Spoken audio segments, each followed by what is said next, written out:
이 시간 우리에게 주시는 하나님의 말씀 요한복음 20장 1절과 2절 말씀을 봉독해 드리겠습니다.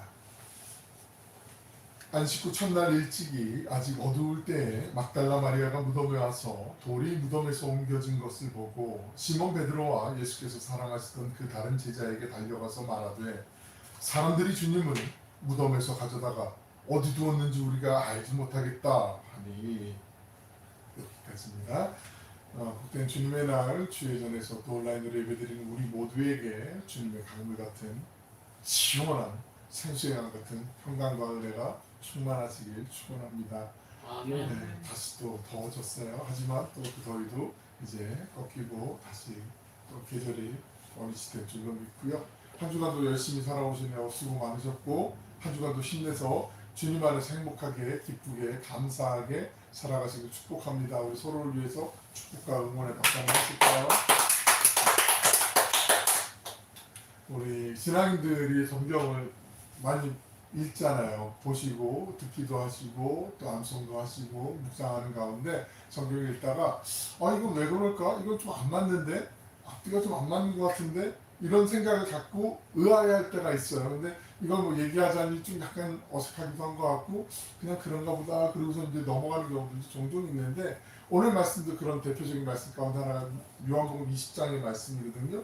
왜냐하면 우리가 예수님이 부활하신 다음에 예수님의 모습, 어떤 시간적인 흐름을 보면 사도행전의 주로 공간복음과 사도행전에 기초하여 있는 그 시간의 흐름 따라서 예수님 부활을 위해 모습을 기억하고 있는 것이 대부분이지. 요한복음 20장 보면 이상한데 왜 이러지? 예수님이 부활하신 다음에 사도행전을 기반으로 해서 공간복음을 기반으로 해서 보면 부활하신 다음에 40일 동안 제자들과 함께 만나시고 또 여러 가지 일들을 하셨던 것들을 볼 수가 있어요. 그러고 난 다음에 예수님이 승천하시잖아요. 승천하신 다음에 이제 열흘 지난 다음에 우리 잘 아시는 것처럼 그 사도행전의 마가의 다락방에서 오순절 마가의 다락방에서 우리 120명의 성도들이 모여서 그때 기도하고 하나님의 말씀을 묵상하고 기도하는 가운데 성령께서 각 사람 위에 불의 혀처럼 갈라지는 모양으로 바람 같은 성령, 불 같은 성령이 임하는 사건을 우리가 잘 알고 있단 말이죠.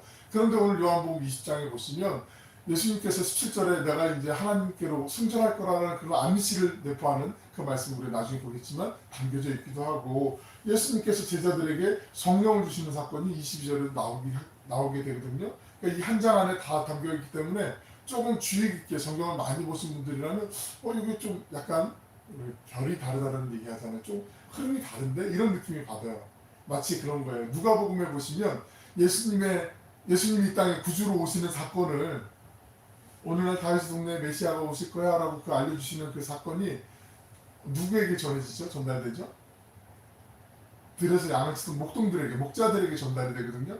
근데 마태복음에 보시면 예수님의 탄생을 알고 그 소식을 듣고 별을 따라서 어떤 사람들이 오게 되죠?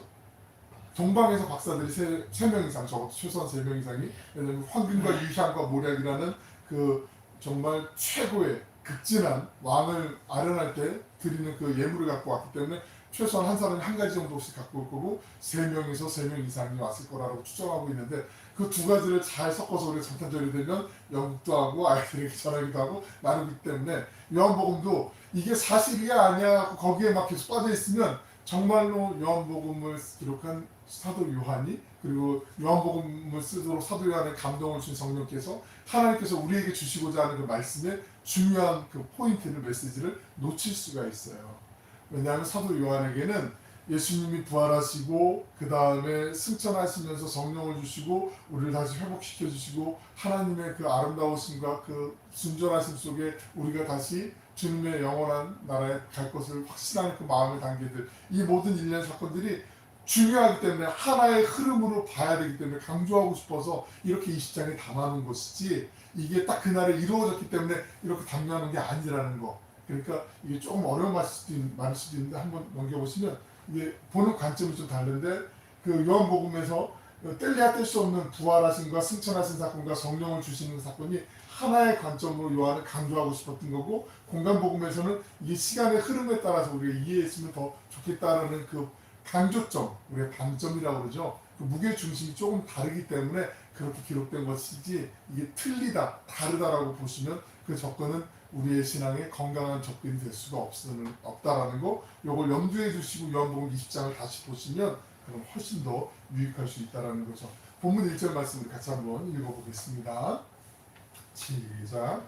안식 후 첫날 일찍이 아직 어두울 때 막달라 마리아가 무덤에 와서 돌이 무덤에서 옮겨진 것을 보고, 오늘은 2절 말씀을 볼 건데 좀 단어를 좀 중심으로 해서 이렇게 좀 나누어서 이렇게 하나하나 좀 그 단어에 갖고 있는 뜻을 좀 깊이 들어가면서 보려고 합니다. 복음서에서 주님께서 부활하신 날을 안식 후 첫날이라고 마태, 마가, 누가, 요한 다 똑같이 이렇게 말을 해요. 안식 후 첫날이란 말은 안식의 다음 날은 우리 지금 그날 그 한 주간의 첫날, 우리가 월화수목금토일이 입에 배워서 그렇게 얘기하지만 보통 달력을 보시면 주일부터 시작을 하잖아요. 그 주간의 첫째 날 한 장만 넘겨보면은 안식 후 첫날은 부활의 날, 예수님이 예전에 말씀을 드렸지만 그 주님의 날로 우리가 기억하고 있고 일요일이라고 얘기 안 하고 주의 날로 표현하잖아요. 이 주의 날이라는 표현이 언제 제일 먼저 기록이 되었냐면 요한계시록에 보시면 요한계시록이 거의 1세기 후반쯤에 기록된 성경이거든요. 요한계시록에 보면 주의 날이라는 표현이 있고 또 그 성경은 아니지만 성경보다는 가치가 조금 떨어지긴 하지만 그래도 교훈을 주기에 바른 신앙생활하기에 도움이 될 만한 그 유익한 이때 당시에 문헌들이 있는데 그걸 외경이라고 얘기를 해요. 위경은 거짓 위자, 허위자를 써서 위경은 뭐 도마뱀 같은 게 위경인데 그거는 성경을 혼란시키게 만든 소설 같은 거고, 외경, 정경 안에 들어와 있지 않지만 성경 안에 있지 않지만 바깥 외자를 써서 읽으면 신앙에 유익하고 교훈이 될 만한 책들이 있어요. 그런 책들 가운데 하나가 12사도들의 가르침이라고 하는 디다케라는 그 책이 있거든요. 그 디다케에도 보시면 주의 날이라는 게 우리에게 소개되고 있어요. 그러니까 성경 요한계시록의 주의 날, 주님의 날, 이 말 뜻은 주님께 속한 날. 그러니까 안식 후 첫날이라는 말이 바로 주님의 날을 얘기하기도 하고 주님께 속한 날이라는 거 우리가 잘 알고 있는 그 흐름을 좀 보셨으면 좋겠고요. 요한은 특별히 일찍이 마리아가 무덤에 왔다라고 동이 트지 않은 시간을 얘기하는데 이 시간은 헬라어로 오른쪽 끝에 보시면 프로이라고 하는 단어가 좀 작게 써 있는데 동틀 무렵 정도가 아니라 새벽 3시부터 6시까지의 그 시간을 헬라어로 프로이라는 시간으로 얘기하거든요. 우리 왜 예전에 어르신들 조선시대 때 자시, 축시 뭐 이렇게 시간을 나누는 몇 시간 단위로 이렇게 시간을 나누는 구분이 있잖아요. 폐하 제발 옥초를 보존하시기 위해서 주무셔야 됩니다. 시각이 벌써 자시가 술시가 넘어갔습니다. 뭐 이런 상계 이런 거 있잖아요. 그런 것처럼 유대인들이 볼 때 프로이라고 하는 시간은 새벽 3시부터 6시까지. 그러니까 지금은 뭐 가로등도 있고 건물에 불들도 있으니까 그 시간은 또 환하기도 할 수도 있지만 이 시간은 뭐 주변에 가로등이 없으니까 깜깜한 시간이라는 거죠. 그러니까 이 막달라 마리아가 예수님을 이렇게 찾아가는 시간치고는 너무나 일찍된 시간, 그걸 상세하게 우리에게 지금 알려주고 있는 거죠. 누구나 선택하고 싶지 않은 장소, 공동묘지 아무리 막 대낮이고 막 그래도 가면 약간 요즘은 낙골당이나 뭐 이런 데가 좀 정말 조명도 밝고 깨끗하고 깔끔하게 이렇게 돼 있어서 좀 꺼려지는 게 덜하지만 옛날 생각을 하면 한 세대 전만 해도 공동묘지 그러면은 왠지 좀 혼자 가기 두려운 그런 곳 아니었나요? 아닌가요? 가서 막 예전에는 지금도 그런 거 하는지 모르겠어요. 그 부대에서 군인들 이렇게 담력 훈련 시킨다고 그러잖아요. 회사에서 그 신입사원들 교육할 때도 그런 담력 훈련할 때 공동묘지에 막 하루 자고 오는 거 뭐 이런 것도 시키기도 했거든요. 생각만 해도 별로 좋지 않잖아요. 아우 저러다가 막 저 사람 막 어떻게 겁나서 어떻게 잠 못 자겠어 막 이런 것처럼 별로 좋은 느낌이 아닌데 바로 이 2000년 전에 이 마리아가 그 동트기도 전에 한참 전에 새벽에 일찍 예수님이 안치되어 있는 그 돌문이 감겨져 있는 그 묘지로 아리마대 요셉이 준비해 있는 그 묘지로 이제 가게 된 거죠. 그런데 유대인들에게는 이런 관습이 있었어요. 사람을 매장하고 난 다음에 시신을 안치하고 난 다음에 3일 동안 매일 가서 애도를 표해야 되는 그 유대인들 전통이 있었거든요. 우리나라도 그런 것 있잖아요. 3년 탈상을 한다고 예전에 그런 일들이 있었던 것처럼 그래서 부모님 묘소 옆에 음악 같은 거 지어놓고 뭐 효성지극한 자녀들은 그렇게 있고 묘지 옆에서 지키고 뭐 이런 일들도 있었잖아요. 뭐 해보진 않으셨지만 그런데 유대인들에게는 전투도 최소한 사흘 정도는 그 무덤 곁에서 애도를 펴야 되는데 단 안식일이 있을 때는 안식일 때 그리고 절기 때는 그 하지 않았어요. 왜냐하면 가까이 가는 것이 부정해진다라고 정결해지지 않는다라고 생각하기 때문에 그러니까 지금 이 예수님께서 아리마대 요셉이 만들어놨던 그 무덤에 안치되신 다음에 곧바로 어떤 일이 이루어졌다고 말씀드렸죠. 가장 큰 절기, 축제 절기인 안식일과 그 주일, 안식일과 그리고 유월절이 겹쳐져 있는 큰 절기가 시작된다고 말씀드렸잖아요. 그러니까 적어도 이 사흘 동안 시간으로는 사흘이 꼭 되지 않죠. 72시간이 꼭 되지는 않지만 왜냐하면 예수님 돌아가시고 난 다음에 얼마 안 돼서 불과 한두 시간 안 돼서 곧바로 이제 안식일이 시작되고 유대인들은 저녁 6시부터 하루 새로운 날이 시작된다고 말씀드렸으니까 그러니까 새벽에 일찍 부활하셨으니까 언제 부활하신지 모르게 정도로 지금 새벽 3시부터 6시 그 사이에 아마 6시에 좀 가까운 시간일 수도 있겠지만 그 동이특이 한참 전에 막달라 마리아와 여인들이 이제 이 무덤에 찾아갔으니까 아마 주님은 그보다 훨씬 전에 부활하셨을 테니까 시간으로 보면 72시간은 아닐 수도 있지만 날짜로는 사흘이잖아요. 마치 그런 거죠. 우리가 12월 31일 날 새해가 이제 오기 전에 마지막에 종구영신을 이제 맞이하면서 카운트다운 하잖아요. 19, 8, 7, 6, 5, 4, 3, 2, 1 하면서 자 이제 새롭게 2027년이 밝았으면 뭐 올 연말에 할 수도 있겠지만 그렇게 밝았을 때 이제 우리 1년 만에 만나는 농담처럼 이렇게 얘기하는 경우들이 있을 수도 있잖아요. 비슷한 거라고 보시면 돼요. 날수는 바뀌었지만 일단은 꼭 72시간이 이거 갖고 저한테 막 약간 따지듯이 물어보는 사람이 있어서 제가 설명을 드리는 거예요. 굳이 여러분은 안 해도 되는데 날수는 이렇게 사흘이 지나고 예수님 부활하신 게 맞고 시간적으로는 꼭 72시간이 아닐 수 있지만 예수님 부활하신 것 예수님께서 그 만왕의 왕이신 예수님께서 사흘이 아니라 30일이 지나 부활하시면 하시죠. 하나님이신데 왜 못하시겠어요. 근데 사람들이 그래도 어떻게 저 죽었던 사람이 살아날 수 있어? 그렇게 믿을 수 있는 정말 사람으로서 할 수 없는 그 어떤 시간적인 터울도 주시고 주님이 그러지 않으셨을까 궁금한 건 천국에 가면 한 번에 다 알 수 있으니까 그때 가서 물어보시면 될 거고요. 여인들이 공간복음에 보면 마리아가 등장하고 다양한 많은 여인들이 등장을 하게 되거든요. 그 여인들이 예수님을 새벽녘에 일찍 그 시신을 찾아간 이유가 다른 게 아니라 그 몸에 급하게 그 세마포만 입으시고 지난 시간 잘 기억해 보세요. 장례 절차가 있어요. 장례 절차를 지킬 때 사람이 돌아가시면 돌아가신 다음 가족들이 삥 둘러서서 거기서 이제 뭐 맞이거나 아니면 가장 가까운 가족이 있죠. 눈을 이제 감겨드려요. 그리고 난 다음에 그 향유 막달라 마리아가 준비했던 향유 있잖아요. 향유를 갖고 몸에 발라드려요.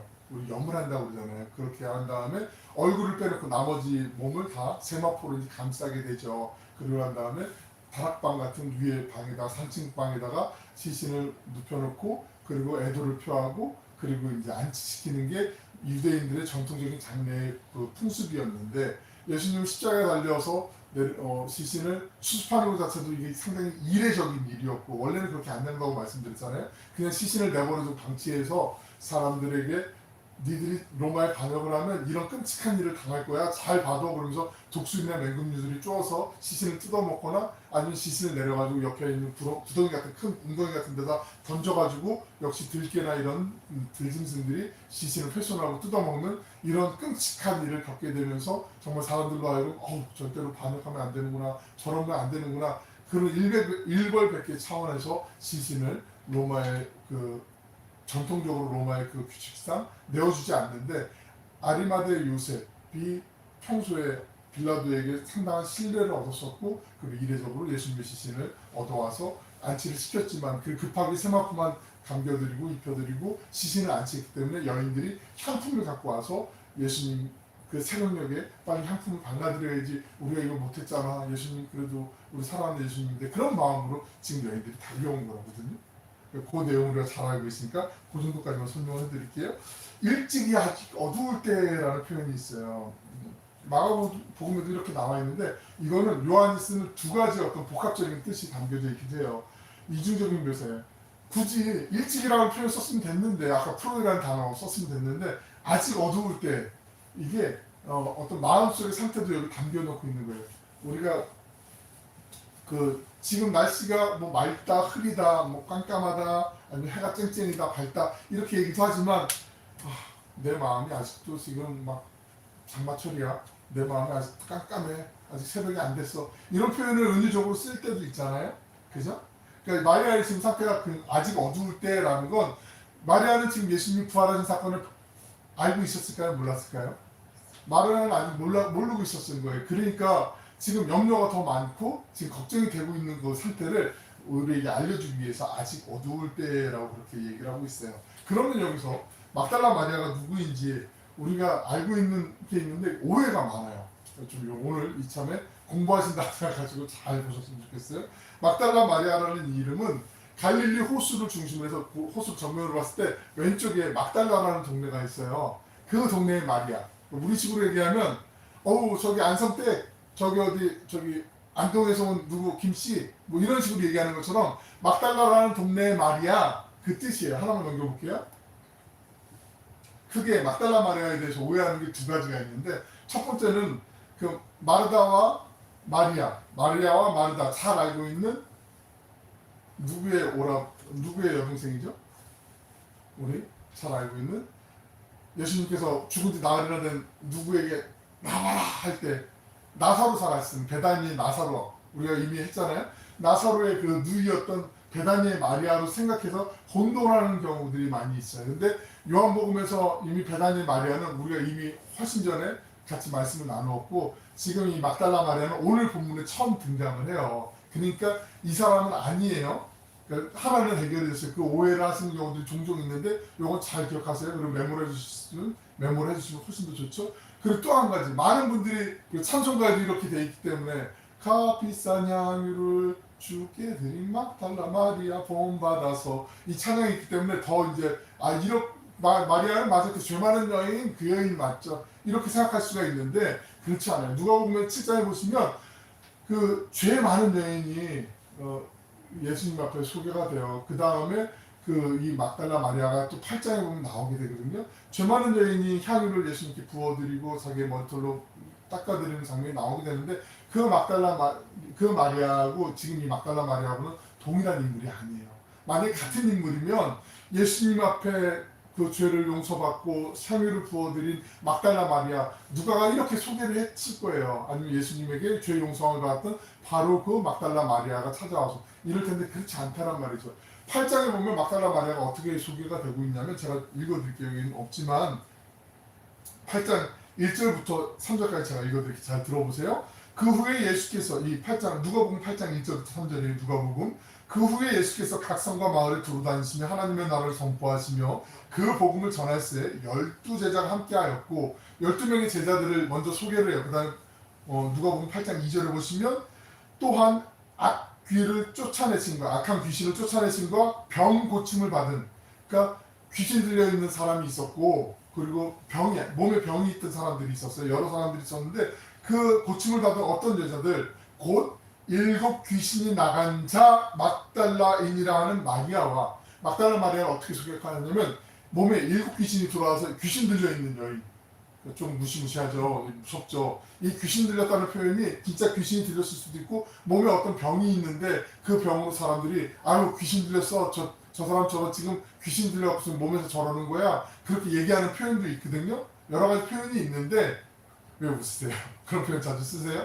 근데 그런 일들이 있을 수도 있어요. 저게 지금 귀신이 들린 것 같아 막 이렇게 표현할 때도 있는데 막달라 마리아가 지금 그런 상태였는데 예수님을 만나고 그게 병이 싹 고쳐진 거예요. 귀신이 쫓아나간 그 막달라 마리아고 그리고 난 다음에 병 고침을 받은 어떤 여자들 막달라 마리아라는 마리아와 헤롯의 청지기 구사의 아내 요한나와 수산나와 다른 여러 여자 그러니까 예수님께 지금 귀신 들림을 쫓아내준 그 치유의 은혜 그리고 병을 고침받은 치료의 은혜를 받은 다양한 여인들의 이름들이 소개되는 게 바로 이 막달라 마리아를 소개하고 있는 누가복음 8장 1절부터 3절에 나오게 되거든요. 거기 나중에 한번 댁에 가셔서 한번 잘 보세요.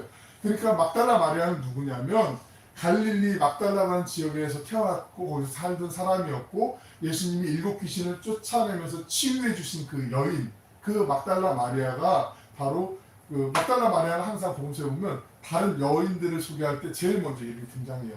제일 먼저 등장한다는 건 이 사람의 중요도가 훨씬 더 다른 사람에 비해서 으뜸된다는 얘기고요. 여인들, 여성 제자들, 예수님을 따라다녔던 많은 제자들 중에 가장 으뜸이었던 사람이라는 걸 볼 수가 있어요.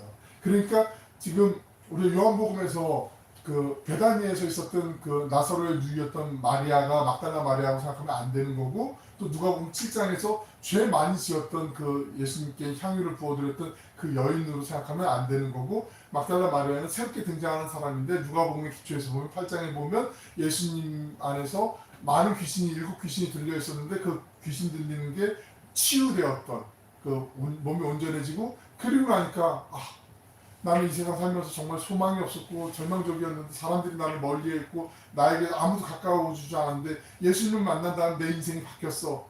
내 인생이 바뀌었는데 내가 더 이상 뭐가 미련이 있겠어? 저분이 나의 정말 구주셔. 나는 저분을 따라다니며 저분의 말씀을 가르친 대로 나는 살아갈 터야.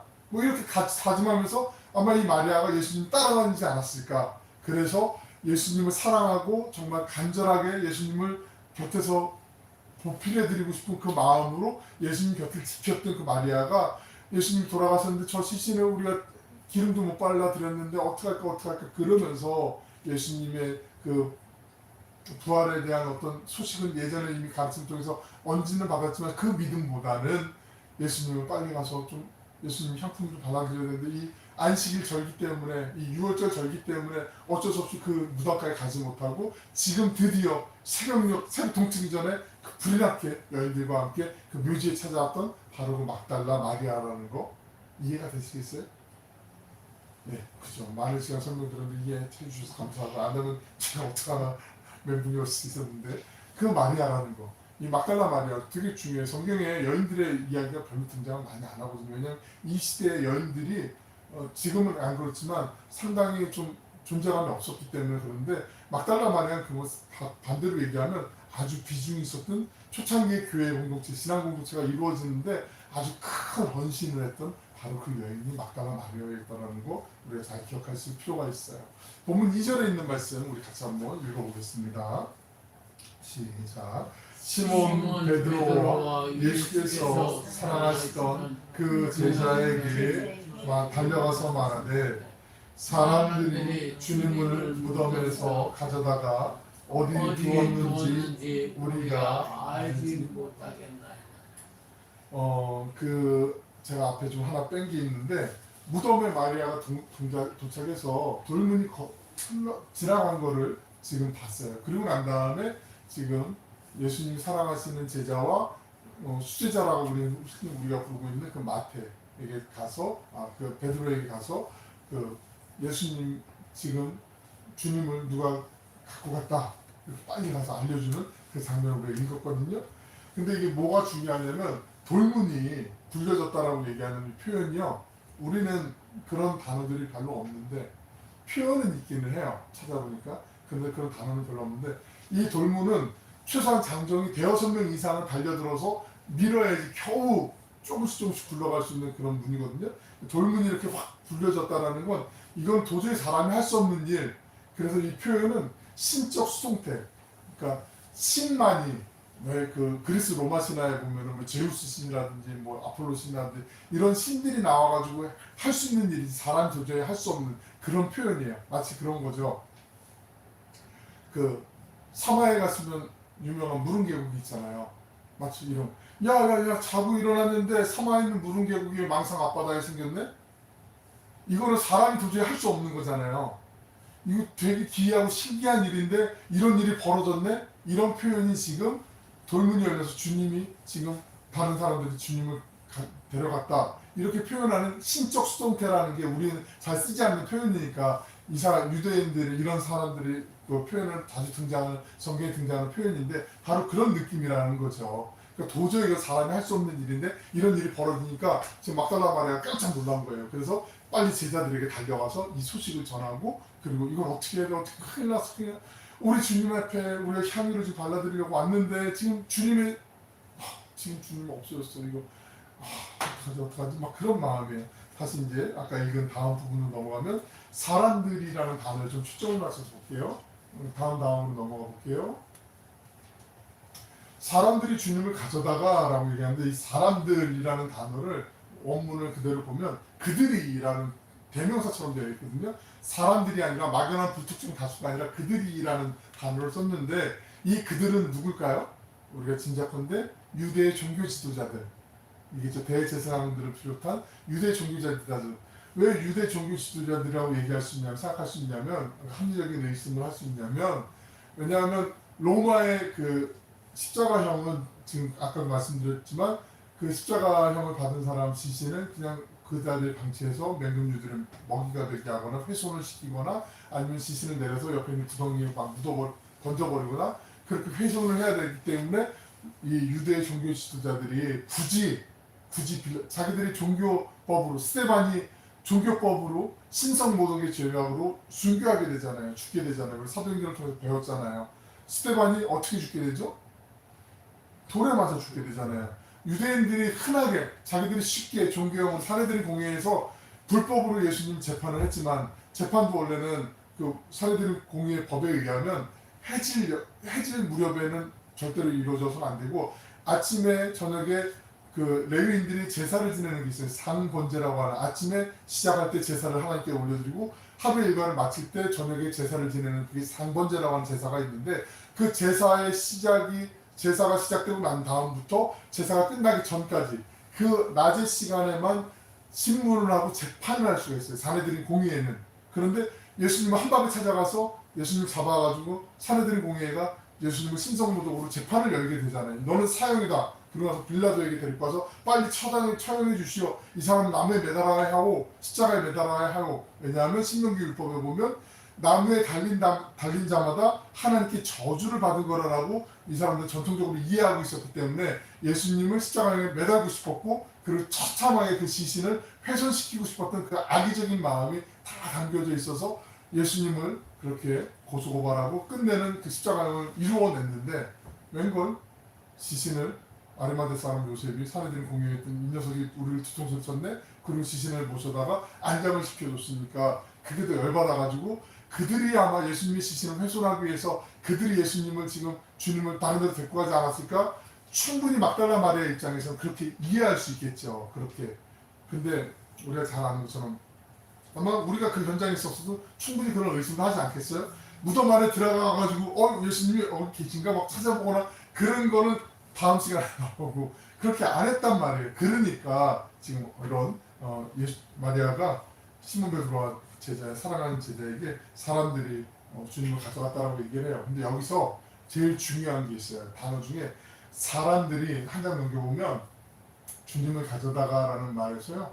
사람들이 우리가 보통 얘기할 때 주님의 시신을 가져갔다라고 이렇게 얘기할 수 있는데 시신이란 말을 사용하지 않고 주님을 가져갔다라고 얘기해요. 이거 단어가 되게 중요해요. 그러니까 마리아의 관점에는요 그런 관점이 있었던 것 같아요. 그리고 아마 요한복음을 기록한 사도 요한에게도 그런 마음이 있었던 것 같아요. 예수님이 부활하셨기 때문에 굳이 예수님이 시신이라고 얘기할 필요가 없다. 그리고 주님, 내 사랑하는 주님이 부활하실 걸 나도 믿는다라는 어떤 믿음에 기반한 고백이 여기 담겨 있지 않을까. 신학자들 간에는 이게 갑론을박의 어떤 이슈가 되기도 하지만 아무래도 요한의 하나님께서 그런 감동을 주셔서 시신이라는 표현을 일부러 안 넣고 그냥 주님을 가져갔다 그렇게 표현했지 않았을까 그렇게 우리가 생각해 볼 수가 있죠. 2절 하반절에 보시면 어디 두었는지 우리가 알지 못하겠다라는 말처럼 막달라 마리아는 혼자 아니라 아까도 말씀드린 것처럼 여러 명의 다른 여인들과 함께 예수님을 찾아갔을 거예요.